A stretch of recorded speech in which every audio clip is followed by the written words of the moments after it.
Wheelchair racing has become one of the major events in the Games, and wheelchair athletes compete at all distances. Records are continuously being broken in both men's and women's events. Special racing chairs are the order of the day, and keeping one's chair in tip-top condition may make the difference between winning or just coming a good second.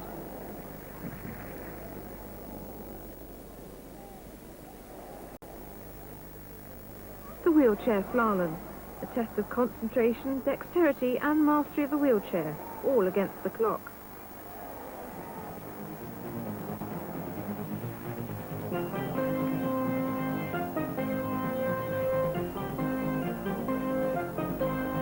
Field events from a wheelchair demand a totally different technique, and it's regular coaching and training that adds those extra centimetres to a throw.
With such determination, surely this girl's in for a medal.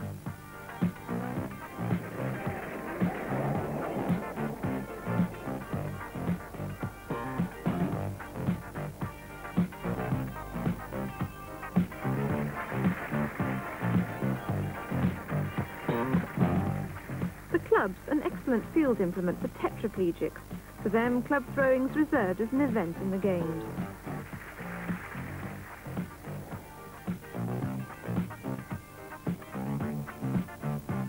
Now there's a good discus throw. Maybe he's in for a medal.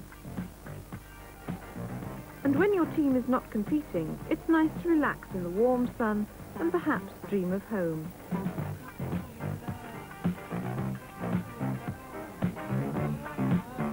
Almost as vital to the spirit of the Games is the action off the field.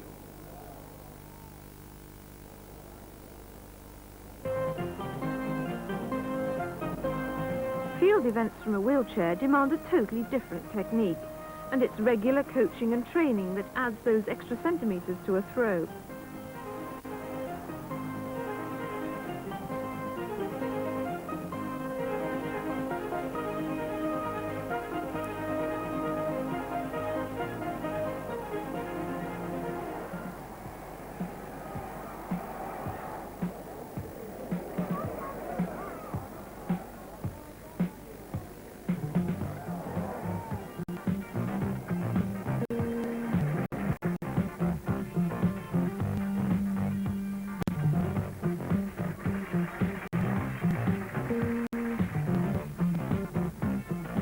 With such determination, surely this girl's in for a medal.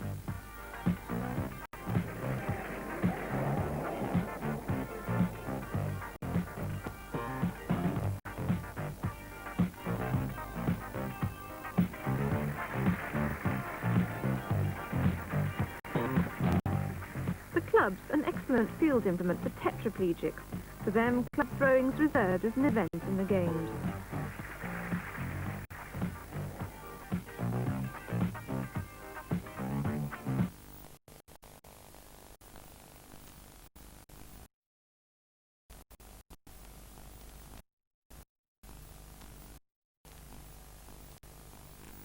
discus throw. Maybe he's in for a medal.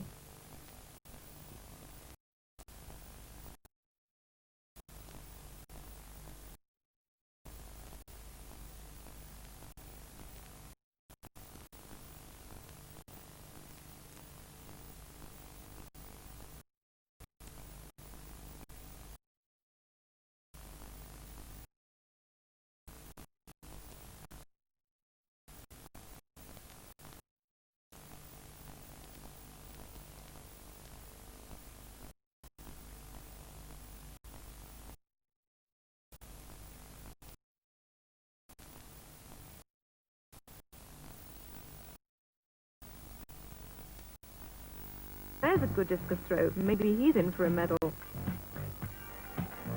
And when your team is not competing, it's nice to relax in the warm sun and perhaps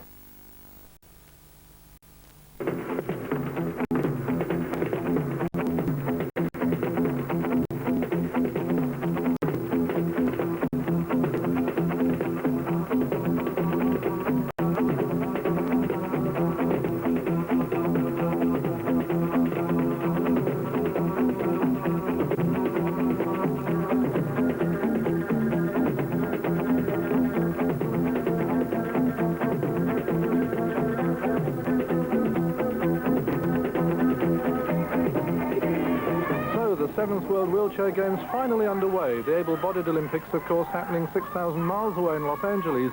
And these games originally scheduled to be held near Chicago, but the finance collapsed, and at the last minute they were changed to Stoke Mandeville here, which has done a heroic job at very short notice in coping with over 1,200 competitors from 42 countries. And the first showpiece event on the track, the men's 100-metre final. There in lane 6, Randy Snow from the United States. Next to him, Britain's Paul Cartwright. Then in lane 4, possibly the favourite, Ron Minor from Canada, heroically built, possibly better suited to the 200 and 400 where he holds world records. In lane 3 will be Hans Schroeder of West Germany. The Germans are very keen on track racing in wheelchairs. There's a major event at every big track meet in West Germany. In lane 2 is Keane of Holland, and Courtney in New Zealand brings up the 6th place on the inside, a really international field. So say Minor of Canada, considered the favourite in lane 4. Fast racing wheelchairs, these specially designed for speed, and a very good start there on the inside by Courtney of New Zealand. Surprising, he's got a whole wheelchair ahead of everybody else. Courtney of New Zealand flying away. Next to him, Keane of Holland. And in lane 4, coming up there strongly now is Ron Minor, but he's left it far too late, and it's a fast time as well. In fact, a new world record for Courtney of New Zealand. A surprise winner there, the New Zealander. 16.68, beating the previous record of 16.80 with Schroeder second, and a rather rueful Minor of Canada third. The two guys, Courtney and Schroeder, got off to a fantastic start in the race, and I unfortunately got out of the blocks kind of a little bit late, but started picking up ground and just ran out of room. But I am pleased with my time, pleased with the race. Those two guys, they deserved the race. They ran exceptionally well.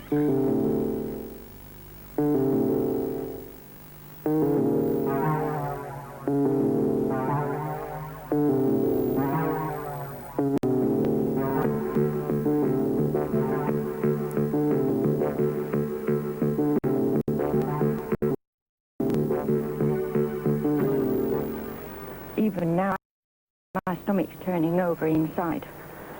And time I get down into that centre and into my ring, I really will be absolutely aggressive.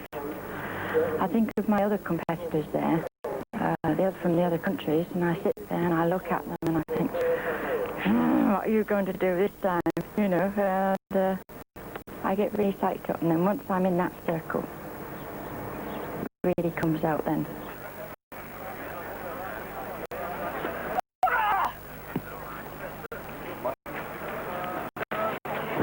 After I've made the throw, I come out, it all depends if I've done good or not. If I've done good, then great. Usually I have tears coming down. If I've done badly, I'm a bit cross with myself, and then I start thinking, now, did I do my best, or did I just do a bum throw? Well, Dorothy Ripley from Castlewood holds the world record in this event, the women's. The biggest is here, Milinkovic of Yugoslavia. Dorothy comes from 9 years, proud to admit to being a granny of 50, and she's even prouder of that world record. Milinkovic has already beaten the existing Olympic record in her early rounds, but now this is her final row. She's done 5 meters 86, which for a new Olympic record, but she's moment, and that doesn't look like an improvement, and the Yugoslav looks very unhappy. The games mean to me a great deal that I've succeeded in getting this far, and I'm going out to try my best to get there and to break my world record.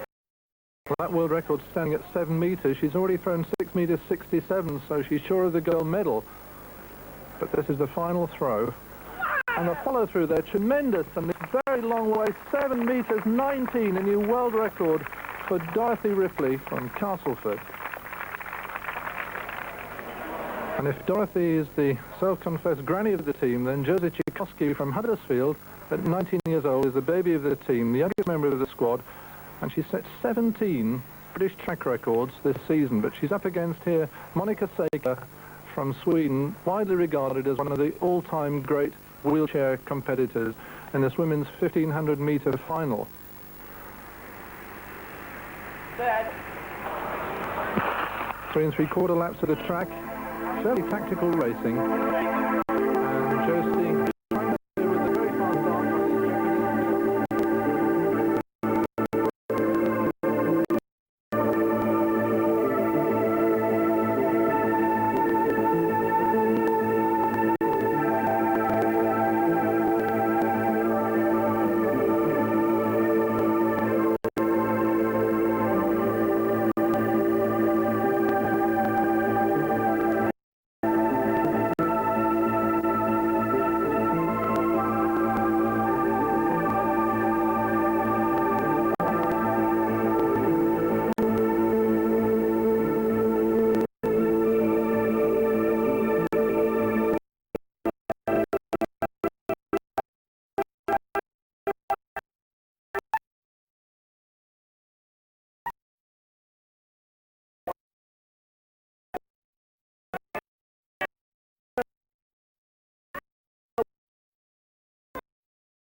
You're not supposed to be in here. It's our time or such things, which was much of a question earlier. I'm returning to this big institution. Earlier they had their own gymnasium and they had their own facilities for making these kind of sports, and then they didn't have to face it in the whole city. Now every organization has to do this. They have to see us and they have to take part. They have to share with us as well as we do with them, of course. You can't just beat them anytime, not knock them. When they go to work, they have their work compensated. Yeah, they work on the same place. They work in the same place, and they see that the handicapped can do this. Certainly in a wheelchair they can do better, with Monica Seika taking 40 seconds off the 1500-meter world record so far. Jerzy Tchaikovsky, despite coming last, getting her 18th British record. Connie Hansen of Denmark may be the big threat to Seika in this women's 200. Drawn on the outside, Canada, then Monica Seika in lane 4, De Crane of Belgium in lane 3, Carlton of the USA in lane 2, and on the inside, Norman of the USA. Those are the 6 girls in this 200 meters, where Monica Saker again must start favourite.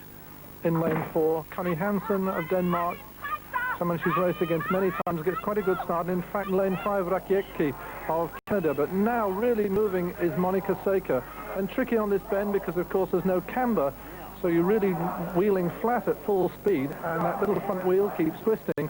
Very hard to hold it just on this bend. Coming into the home straight, Monica Saker of Sweden is away and flying. There's already opened up at least a 20-meter lead on Hansen of Denmark on the outside lane. And Monica now certain of the gold medal, but chasing the world record of 37.40, going to be very close to it, and does indeed break it, 35.73, so another world record. Hansen comes in for second place, and de Crane of Belgium third.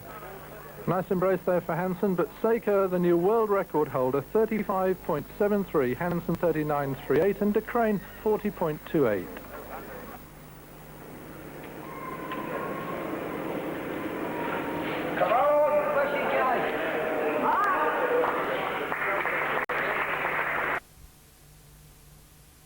The death of a family member, or perhaps a divorce, or a bankruptcy, or perhaps a problem with alcohol.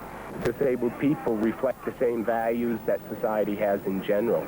And if the expectations are low, they don't expect us to be healthy, don't expect us to be independent, then by and large, you're not going to be. But I think it is changing. Our expectations are being higher.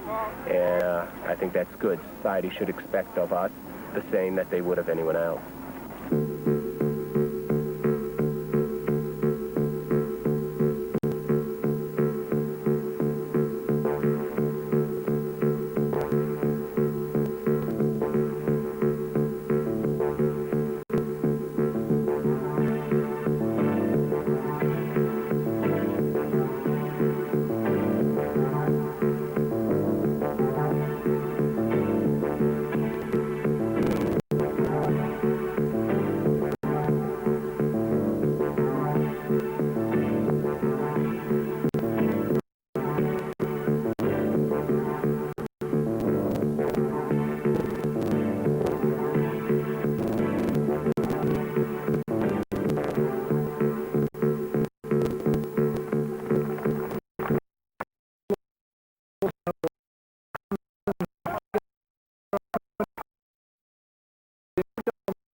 atmosphere could be in this huge stadium and giving people a taste of what racing's all about. And a pretty exhausting performance by Hansen of Denmark there. But Hedrick looks very pleased, acknowledging the cheers of the crowd, very happy, and proving that this is a real sport for real athletes.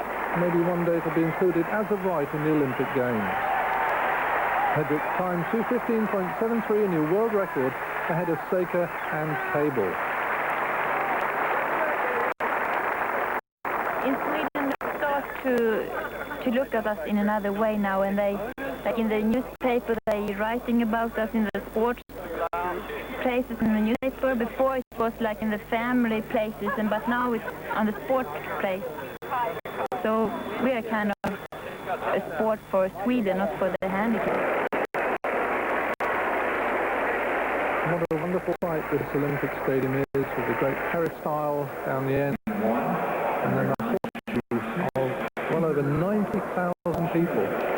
And this is a marvellous field. Peter Trotter of Australia on the inside to this 1,500 metres. Mel Fitzgerald, who was second in the Stoke Mandeville Marathon, in lane 2. Jim Martinson of the USA in lane 3. Those very flashy leather gloves. Jürgen Geider from Germany, who does everything from the sprint to the marathon. Randy Snow, one of the most experienced international racers, with a beard. Then Andre Vigar from Canada, third in the marathon in Stoke Mandeville. A powerfully built athlete. Rick Hansen next to him in lane 7 from Canada, who won 9 goals in the American Games, Pan American Paralympics.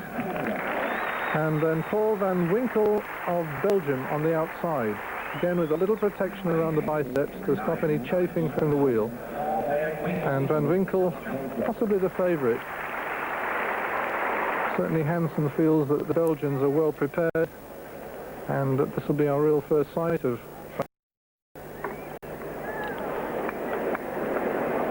8 of them lined up in this men's 1,500 metres.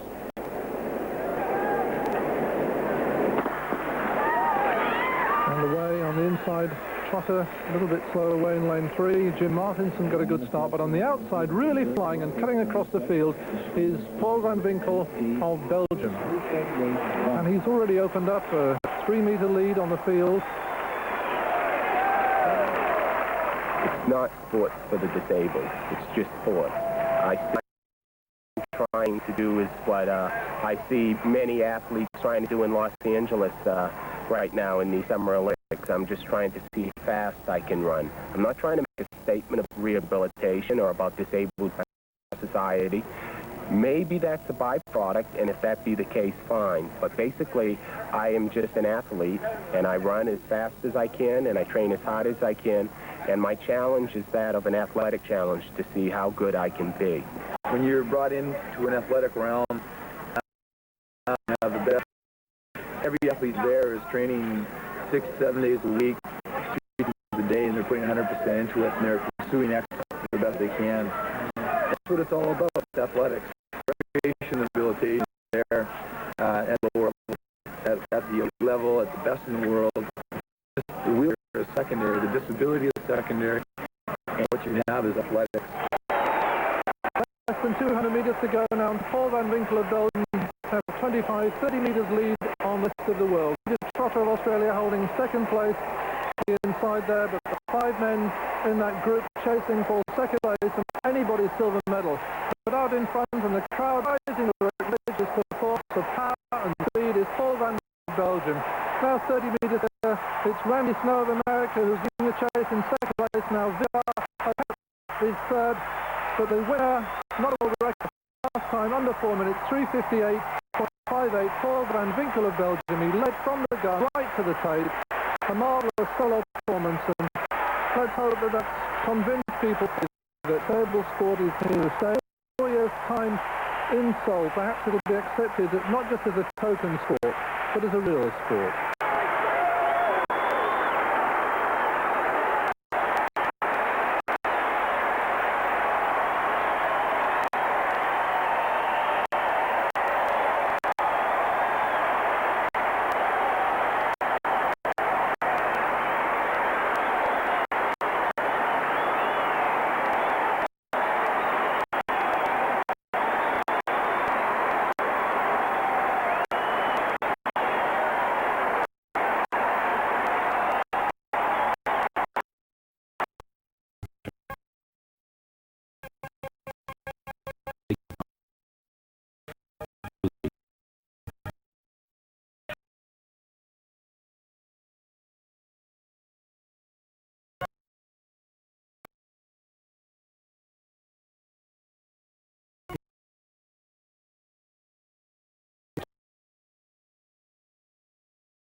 chairs must conform to established international standards.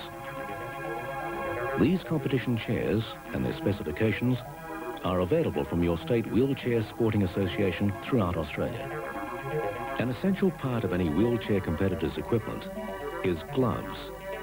These gloves will take the wear and tear and propel the athlete across the winning line. The gloves used come in as many varieties of style, shape and materials as the competitors themselves. Besides protecting the fingers, the gloves assist the competitor in getting a more powerful drive through the chair's push rim. To be a successful athlete in any wheelchair track event, there are three distinct aspects of racing that must be mastered. These are the start of any race, the sitting position you adopt in your chair, and the pushing techniques you use to propel yourself forward. Let's look at each of these important aspects of a race and see and hear how some of Australia's most successful wheelchair competitors win races and the techniques they use. Top international sprinter Mick McIntyre, a Class 4 athlete, uses very short, fast pushes to get himself going, then gradually lengthens his strokes. Let's hear what Mick says. Because I'm a sprinter, my technique is, when I start off, is very short, sharp pushes to prevent the front of the chair lifting and me tipping out backwards. So I've got to go from there to there very quickly. And then once I get going, then I go into a longer stroke. And gradually, 100 metres is my specialty, so from start it's very quick at the start and then just gradually wind it up and hopefully still be winding it up going over the 100-metre line. Another Class 4 is Jeff Wiseman, an Australian record holder who has a different technique. I always like to start on the spoke because the further you are up to the outside of the wheel, the easier it is to motivate the chair to start with.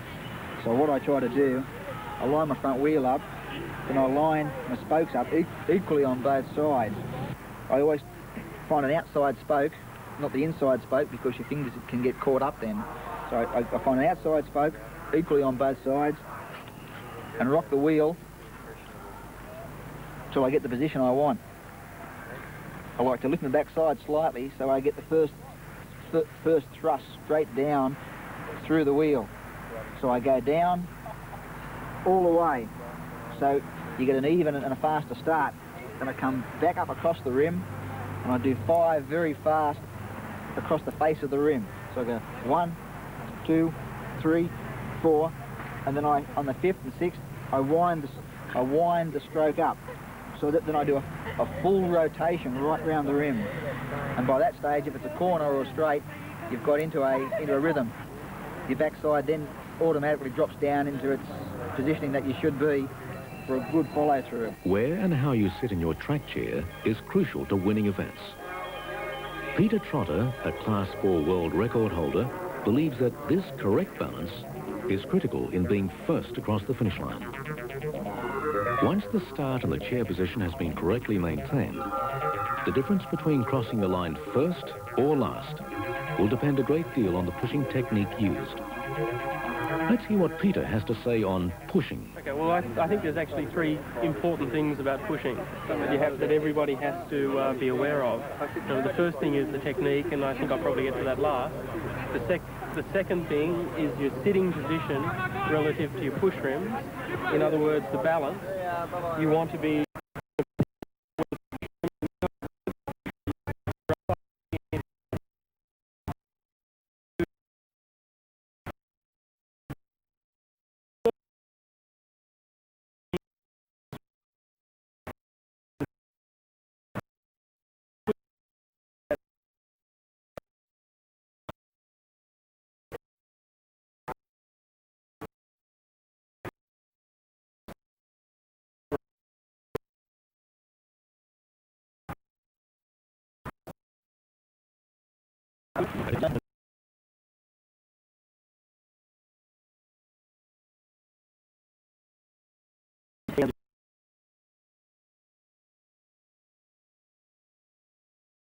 to move yourself around the bend.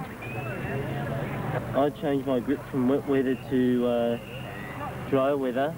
I grip it a lot lighter. I grip the push rim in dry weather than wet weather. With my grip, I grip it so my hands here and this finger's underneath the rim, so I get something to push off under here. And in the wet, I do the same thing, but I grip this finger a lot tighter, so that if I slip, I'm still on the rim because it still hits that finger.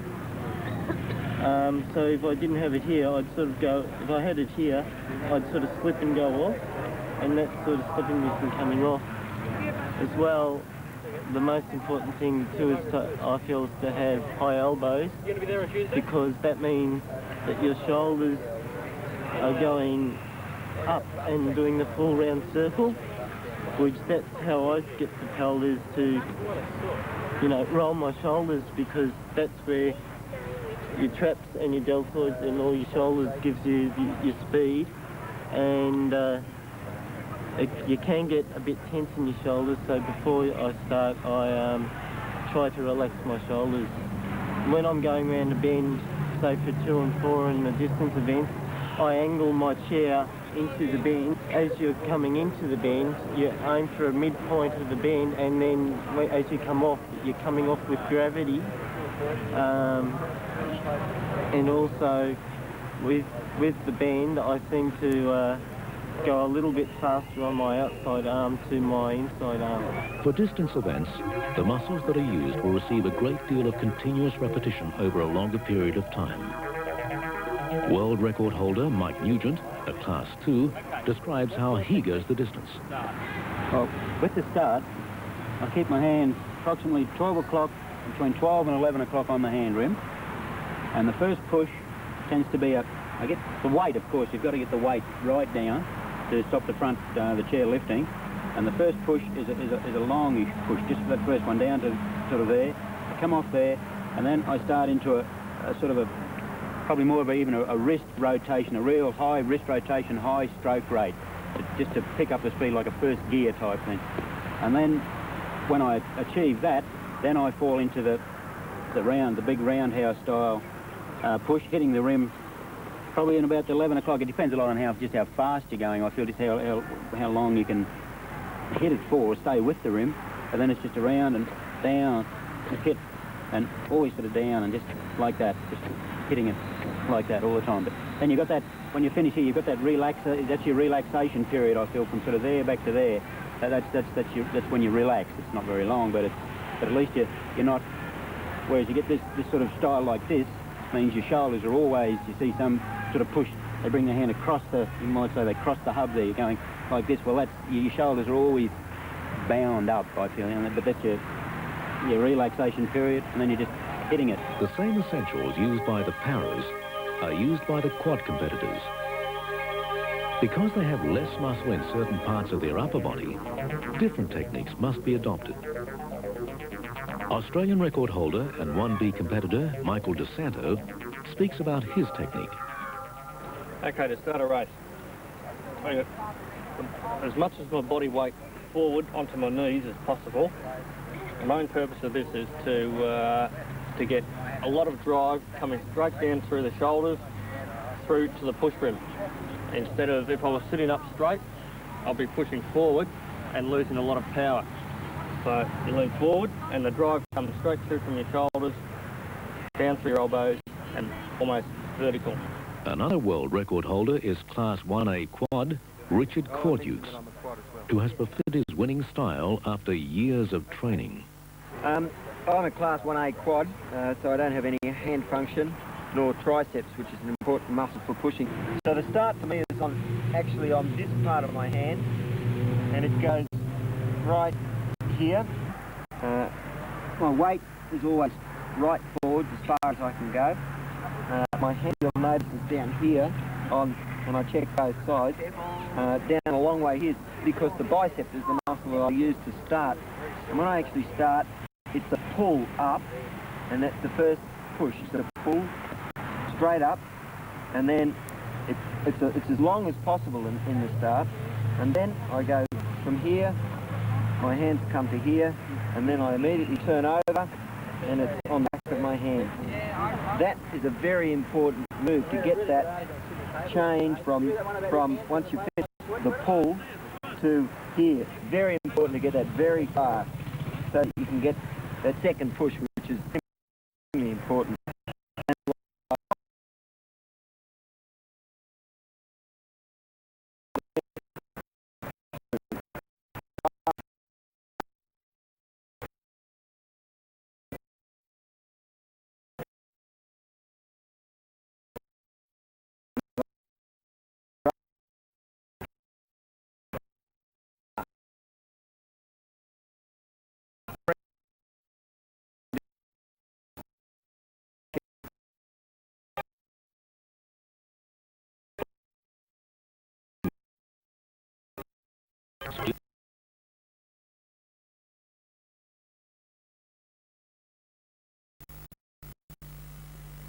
This program was produced with financial assistance from the Australian Bicentennial Authority.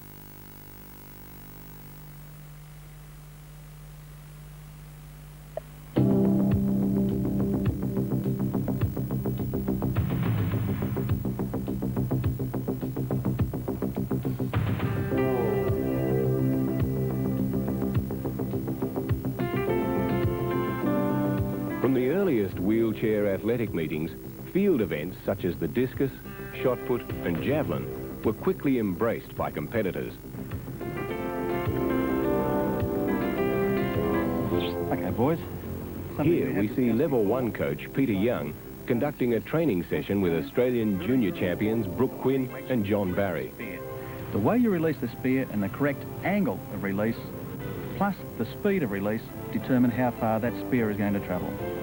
Okay? There are several grips you may use. One is this two-finger grip, which in the case of you boys, I can see would be the best. The grip is very important. Unless you've actually got those fingers planted well behind that binding, you're not going to get the amount of thrust necessary to push that javelin forward at high speed to get the desired distance in your throw. Unless your fingers are locked nicely in behind here, the javelin laying along the palm of the hand, then you cannot get enough forward thrust to get a long throw in. There is an alternative grip, which I do feel is not useful in your particular case. Reason being, that is designed to allow the javelin to rotate as it's passing through the air. That gives great stability in a longer throw, but not necessary in your particular case. I do feel this grip is the best for your particular throwing. All right, Brooke and John, you're quite happy with the demonstration of that grip? You're quite confident you can use that correctly? Very good. Well, look, I'll see if I can get John to actually give us a demonstration of that particular grip. If you can get that back nicely, John. Very good. Now, I just want you to give a slight simulated throw. I don't want you to actually throw it. Remembering to drive with that upper body. Really use that body in a good torque position and have that elbow coming over the top and getting maximum thrust from here. Can you just give me a quiet, slow pull through? That's it, over the top. Good. At state and national competitions, the chairs used by competitors are firmly anchored by officials for stability. Sometimes, though, in training sessions, the athletes have to improvise by using other steadying influences.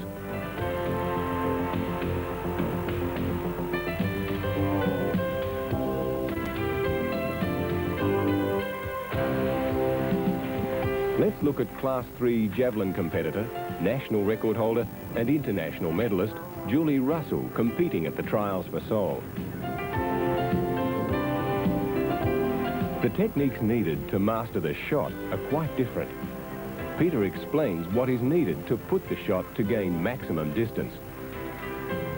The shot is another event where the actual delivery speed of the item being thrown is very, very important. The shot must always be pushed from the neck. You always put the shot in close proximity with the chin. The elbow is raised almost in a completely horizontal position.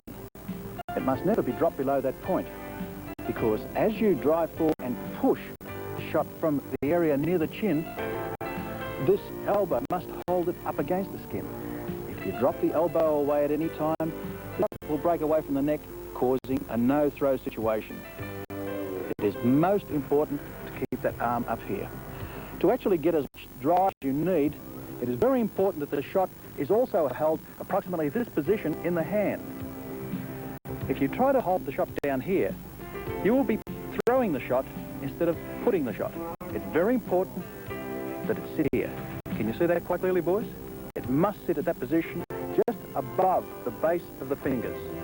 The fingers are spread like so behind the shot. As you push forward on that final drive, the fingers will provide final thrust with the shot to drive it forward. Again, I emphasise, when you're throwing the shot, delivery speed is very important. The faster you accelerate the shot away from the neck with a full follow through, the further the shot will go. It is also very important the trajectory angle must be considered here. If you release the shot at a 30-degree angle, it is far too shallow. You will not get the full benefit of that delivery speed. If you deliver it at a 40 to 45-degree angle, you will get maximum distance out of the throw.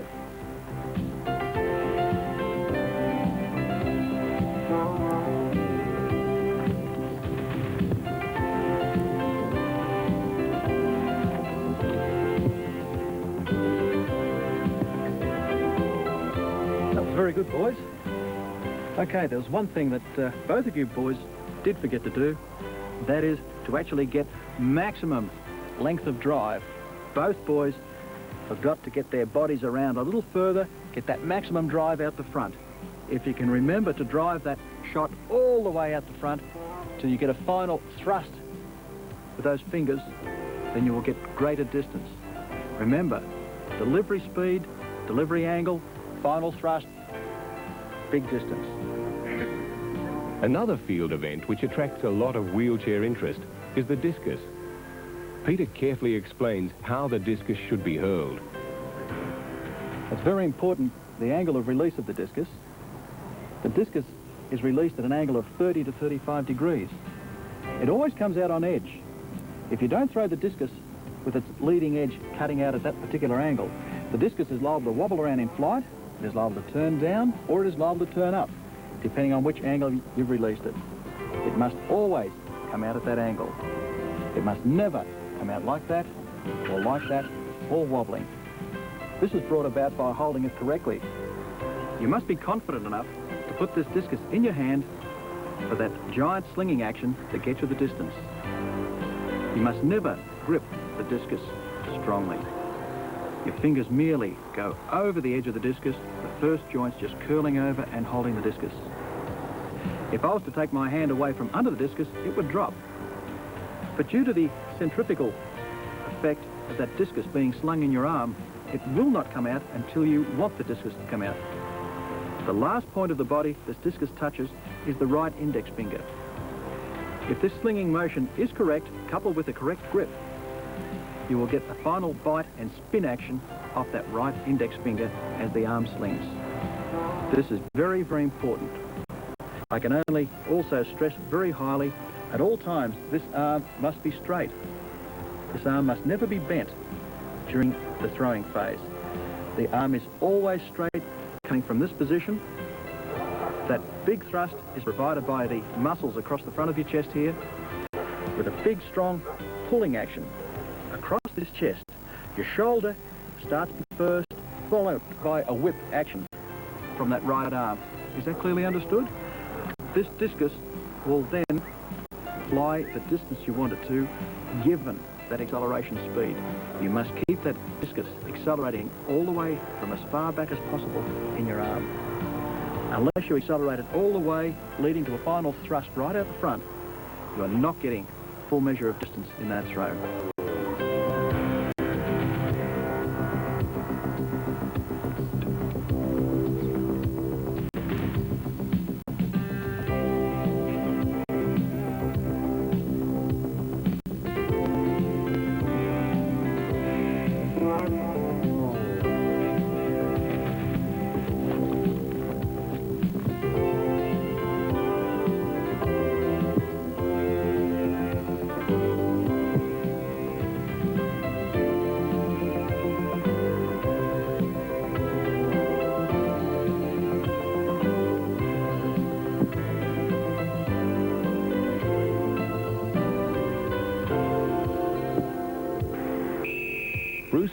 Scott, a national record holder from Western Australia, a Class 2 competitor, shows how it's done.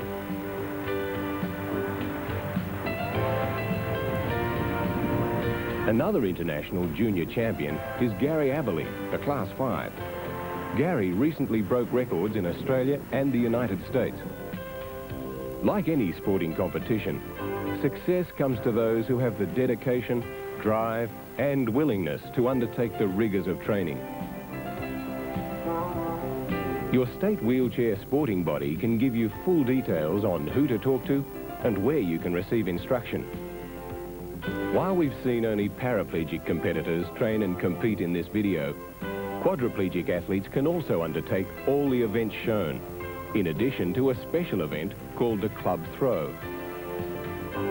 Australian competitors in field events are rewriting the record books at each across the world. As in all wheelchair events, there are standards for everyone. Why don't you make inquiries now? It's never too late. This program was produced with financial assistance from the Bicentennial Authority.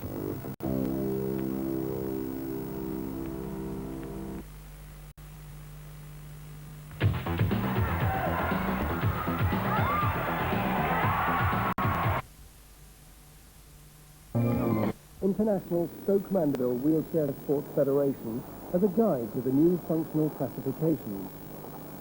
Most benefit will be gained by viewing the tape in conjunction with the relevant technical document.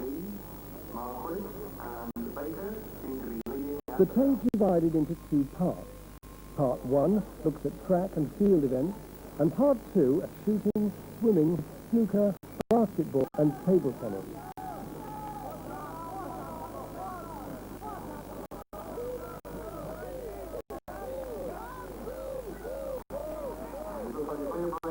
Initially, it will be important to know the urological level of the athlete.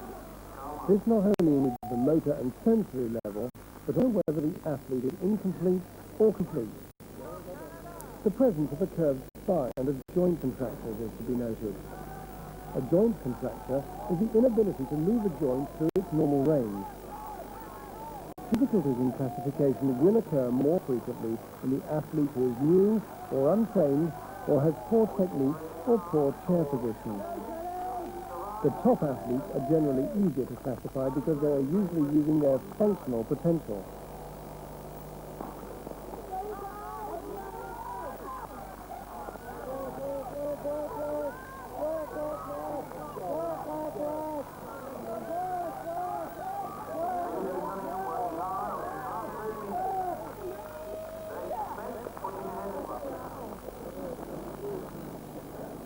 In the T1 functional class, athletes may use elbow flexors to start. That is the back of wrist behind the pushing rim. Hands stay in contact or close to the pushing rim with the power coming from elbow flexion. The old technique is to use the palms of the hand to push down on top of the wheel in a forward direction. Athletes have functional elbow flexors and wrist dorsiflexors. They have no functional elbow extensors or wrist palmar flexors, and may have shoulder weaknesses.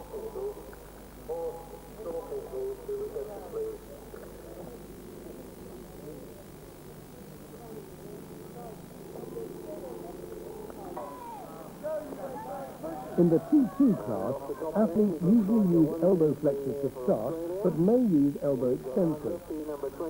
Power from pushing comes from elbow extension, wrist dorsiflexion, and upper chest muscles.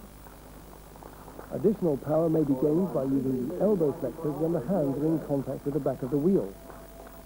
The head may be forced backwards by the use of neck muscles, producing slight upper trunk movements. Athletes have functional elbow flexors and extensors, wrist dorsiflexors and palmar flexors, and functional pectoral muscles. They may have finger flexors and extensors.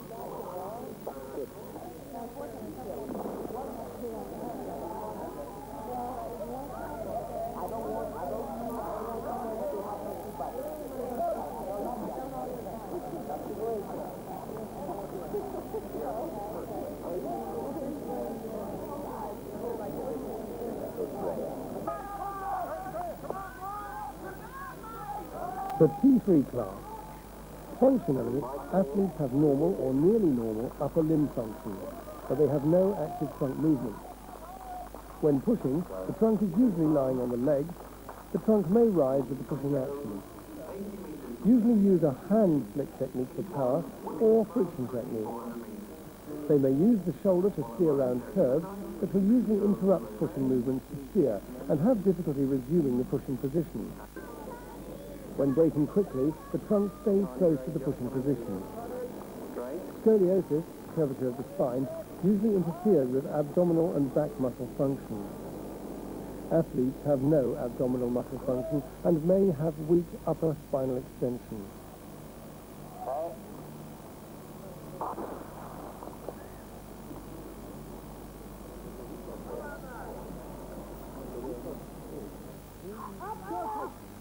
Go, go! Go, Craig! They adjust their steering wheel of fear. Finally, in the track section T4, athletes have backwards movement of the trunk, they usually have rotation movements of the trunk, and may use trunk movements to steer around curves. Athletes usually do not have to interrupt the pushing stroke rate around curves. When stopping quickly, the trunk moves towards an upright position. They also use abdominals for power, particularly when starting, but also when pushing.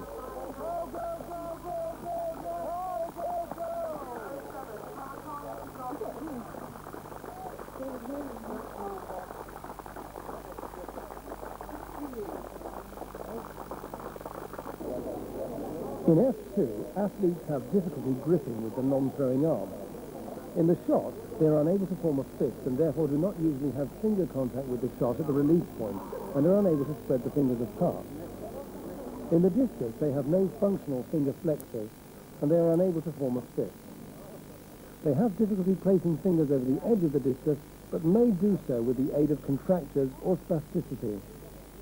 In the javelin, athletes usually grip the javelin between the index and middle fingers. These athletes may have slight function between the digits of the hand. In the F3 class, athletes have nearly normal grip with the non-throwing arm. In shot, a good fist can usually be made. They can spread the fingers apart, but not with normal power, and can grasp the shot put when throwing. In discus, they have a good finger function to hold the discus. They may be able to impart spin on the discus and are able to spread and close the fingers, but not with normal power. In javelin, they usually grip javelin between the thumb and the index finger, and have ability to hold the javelin because of presence of hand muscles that spread and close the fingers.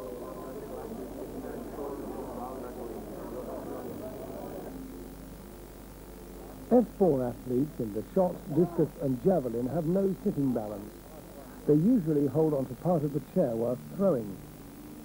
Complete Class 2 and Upper Class 3 athletes have normal upper limbs. They can hold the throwing implement normally, but have no functional trunk movement. F4 is also for incomplete 1C athletes who have trunk movement, but with hand function like F3.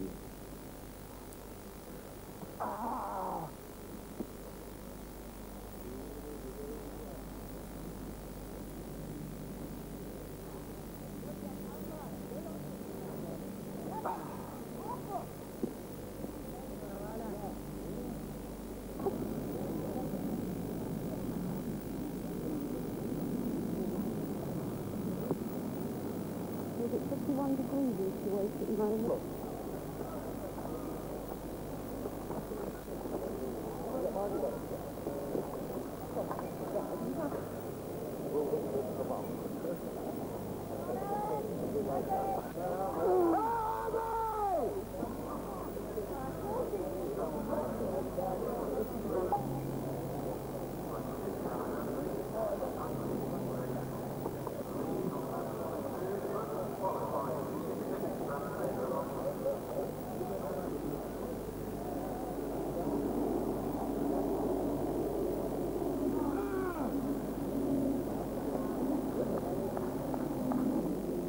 F5 class.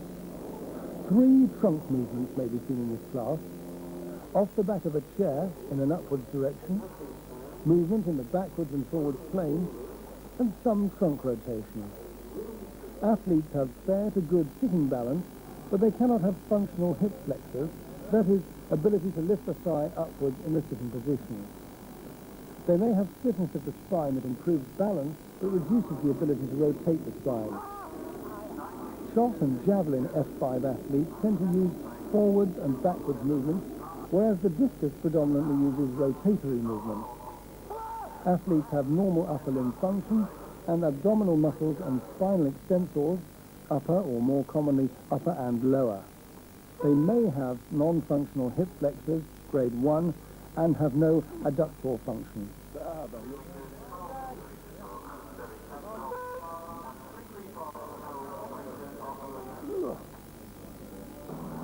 In F6, shot, discus and javelin, athletes have very good balance and movement in the backwards and forwards plane.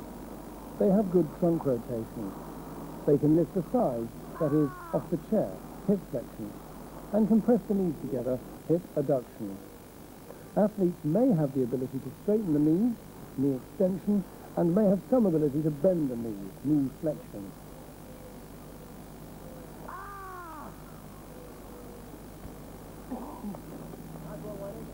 This is transmitted movement. That is, movement caused by trunk rotation, producing a passive leg movement.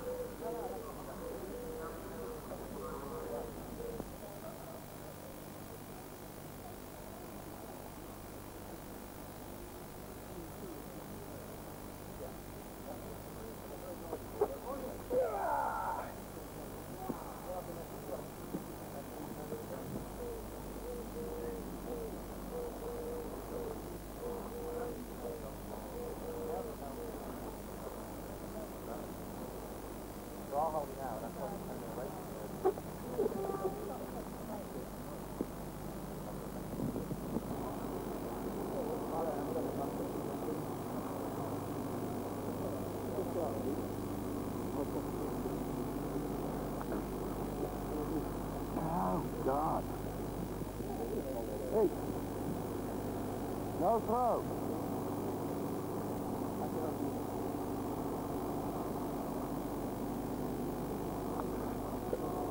F7 athletes in shot, discus and javelin have very good balance and movement in the backwards and forwards plane. They may also stand up when throwing. They usually have very good balance and movement towards one side, due to the presence of one functional hip abductor on the side that movement is towards. Athletes can usually bend one hip backwards, that is, push the thigh into the chair, and can usually bend one ankle downwards, that is, push the foot onto the foot plate. The side that is strong is important when considering how much it will help functional performance. The F8 class in shot, discus and javelin is for standing athletes with not more than 70 points in the lower limbs. Some factors to consider when observing a field athlete are the grip of the throwing implement and the grip of the non-throwing arm, the starting position, release position and finishing position of the throwing arm, and the functional use of the non-throwing arm. For example, is elbow flexion used or elbow extension, or is the arm used to control trunk movement after release of the implement? And also consider trunk movement. Off the back of the chair, upwards, forwards and backwards, rotation and side to side. Also think about pelvic stability and leg movement. And don't forget the trunk rotation test. In F4, no abdominal function. In F5, abdominal function. And in F6, abdominal function plus functional movement in the upper parts of the lower limbs.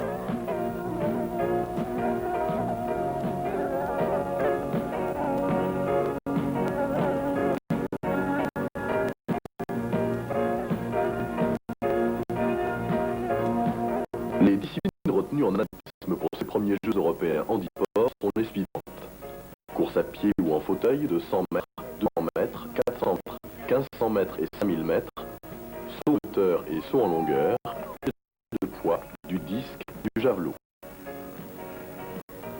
Dans les compétitions d'athlétisme pour sportifs handicapés physiques moteurs, les participants sont regroupés par catégorie. Une classification internationale qui tient compte de la nature du handicap, du port d'un appareillage éventuel et des facultés motrices de chaque intéressé. Ceci pour permettre d'équilibrer les épreuves. Les athlètes amputés, par exemple, sont classés en différentes catégories selon le membre atteint, le niveau de l'amputation et le port éventuel d'une prothèse. De la même façon, les sportifs en fauteuil roulant sont répartis selon leur atteinte et leurs possibilités motrices. Cette classification par catégorie n'est pas définitive pour un athlète, du fait de l'évolution possible de certains handicaps. C'est pourquoi, avant l'ouverture des Jeux, le cas de chaque athlète a été examiné par un comité médical international qui a déterminé les répartitions.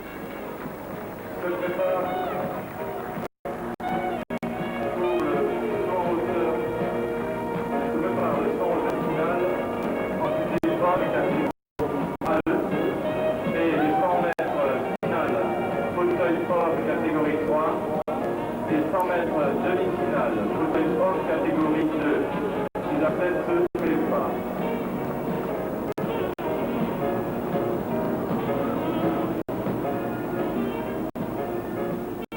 À l'intérieur d'une même discipline, en athlétisme, on peut donc être amené à organiser ou à suivre plusieurs concours selon les différentes catégories de sportifs handicapés engagés.